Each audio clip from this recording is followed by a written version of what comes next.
Yesterday we spoke about that the halacha is that if a person's eating a certain food and then wants to eat another food with the same bracha that wasn't on the table at the same time, even if he didn't have specific havana, he does not have to make a new bracha, provided that it is the same or lower significance. But if it's a food that's higher significance, for instance, we gave an example, if a person was eating an apple, made a bracha, and then later he didn't have it on the table and he wants to eat dates are more significant, shivat minim. Or if a person made she'akol on a drink, and then later he wants to eat meat or cheese or whatever, that's something more significant than a drink, then be'emet, he would have to make a bracha. Now, this only applies to a regular person in his own home. But if a person's a guest, the halacha is that a guest will never make a second bracha, even on food that wasn't in front of him and is more significant. And the reason for that is that a guest is always reliant on Ba'al Habayit. Whatever he serves him, that's what he's going to eat. So even without specific havana,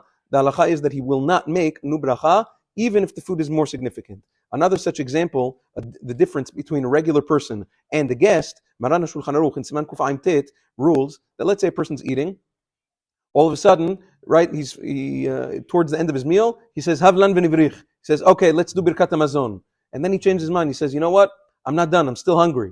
The halacha is a regular person in his own house. If he wants to eat, he would have to make another bracha, because saying Havlan v'nivrich is considered like a seach hadat, nu brachot. However, a guest, let's say a person's a guest in somebody's house, says, wow, I'm done. Havlan v'nivrich. Let's make Birkat HaMazon. Worthless. Why? Because over there, you're not the Ba'al Habayit. You can't decide when the meal begins and when it ends. Therefore, even if he said Havlan v'nivrich, the halacha is he still will not have to make another bracha, because he is talui b'da'ato shel Ba'al Habayit. He is reliant on the call of the Ba'al Habayit. So over there, that's another distinction between ordinary person and a guest. Have a wonderful day.